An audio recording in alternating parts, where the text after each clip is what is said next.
Bonsoir mesdames, messieurs, merci d'être présents à notre Découvrons l'Évangile ensemble de la semaine. Aujourd'hui, quatrième dimanche de l'année A, quatrième dimanche de l'Avent de l'année A. Nous approchons de la nativité de notre Seigneur Jésus-Christ et le texte de l'Évangile que je suppose que vous avez lu avant de venir nous visiter. Le texte de l'Évangile d'aujourd'hui présente la pénible ou l'audacieuse décision de Joseph suite à la visite d'un ange dans son sommeil. Joseph était un homme juste, nous dit-on. Et on lui donne mission d'appeler le Fils à naître, Jésus. Cette mission réfère tout en même temps à ce texte que nous avons en première lecture ce dimanche, Isaïe 7, au verset 10 à 18. Cette vision qui réfère à Isaïe nous parle de la venue d'un Emmanuel. Or, l'ange dit à Joseph, « Tu appelleras ton fils Jésus. » Personnellement, j'ai toujours compris que le nom donné à Jésus devait être Emmanuel, parce que c'est ce que Isaïe a annoncé. Mais quand on y regarde de plus près, on voit que l'Emmanuel est plutôt une description qu'un nom. Quand Isaïe annonce que viendra l'Emmanuel, c'est-à-dire Dieu parmi nous, j'avoue que c'est pas clair encore dans ma tête, mais la compréhension qui m'ouvre à plus grand est que ceci soit une description. Et cette description est Dieu parmi nous. Mais lorsque Jésus naît, avons-nous encore besoin d'une description?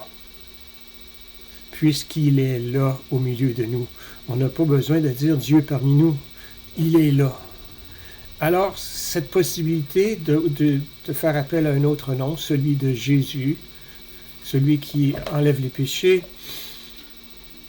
est totalement ouverte. Certains de nos participants au partage évangélique du mercredi à Pont-Nénilette, dont voici l'Église, avaient déjà compris ça avant moi. Pour ma part, j'ai encore la difficulté à voir dans l'Emmanuel une description et non pas un nom, parce que la tradition juive donne un nom qui décrit. C'est à la fois un nom et une mission. Mais quand même, chez Isaïe, on dit que l'Emmanuel viendra, et lorsqu'il est annoncé à Joseph la naissance du dit Emmanuel, on lui commande de l'appeler Jésus. Il ne s'agirait donc pas d'un changement de nom, puisque Jésus est la présence de Dieu au milieu de nous. C'est un fait de Jésus au milieu de nous. Voici une première chose. Une deuxième chose dont nous avons discuté hier, sur laquelle nous avons passé quelques temps aussi, est la mission et le comportement de Joseph. Joseph avait décidé de la répudier en secret. Pourquoi ça? Parce que si Marie avait été prise en flagrant délit d'adultère, ou même si il avait été prouvé que l'enfant qu'elle portait n'était pas celui de Joseph, et donc celui d'un adultère, elle aurait pu être passible de lapidation. Charmant, n'est-ce pas?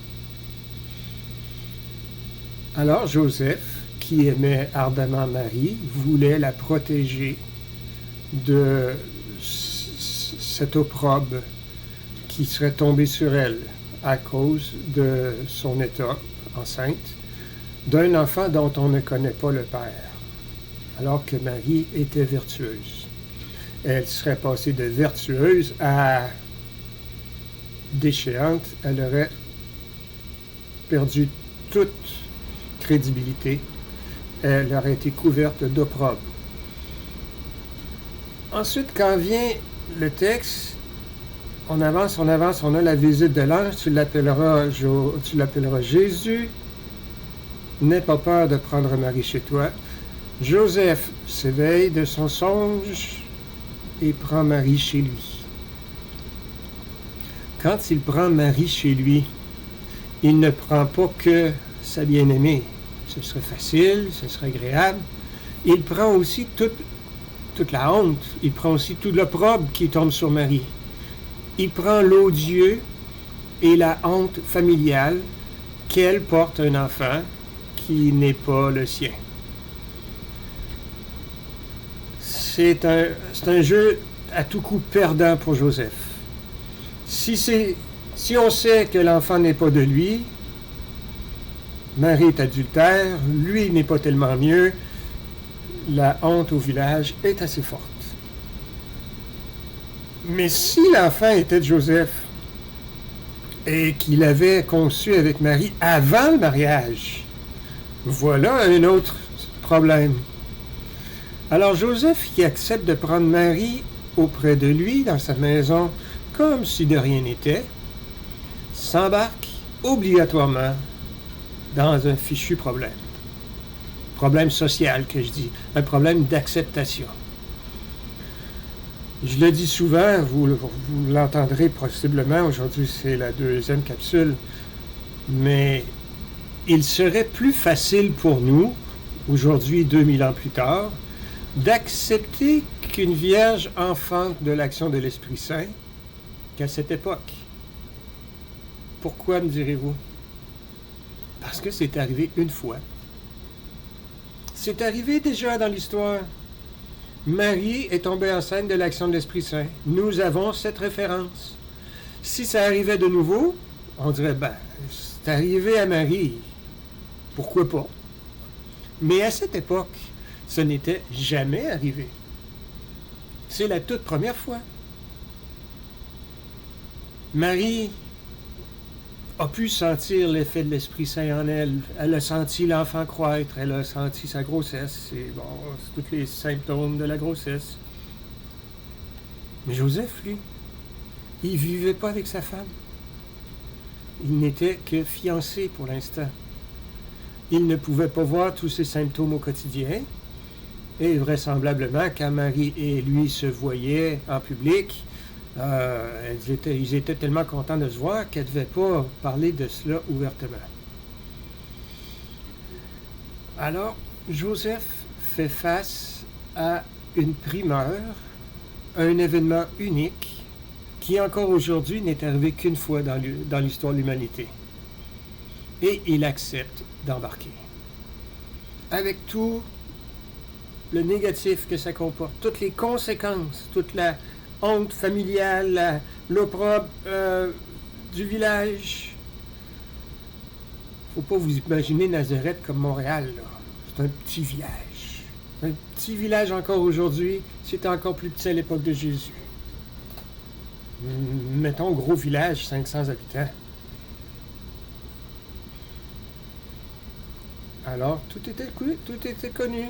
Et quand on ne faisait pas conformément à la norme sociale, on était rejeté.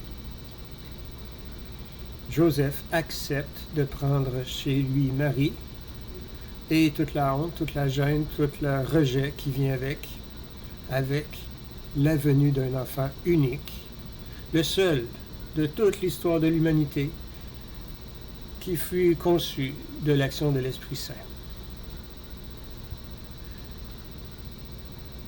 Alors aujourd'hui, je vous invite à préparer votre cœur avec ce texte où on voit Joseph recevoir la visite de l'ange et audacieusement entrer dans le plan de Dieu.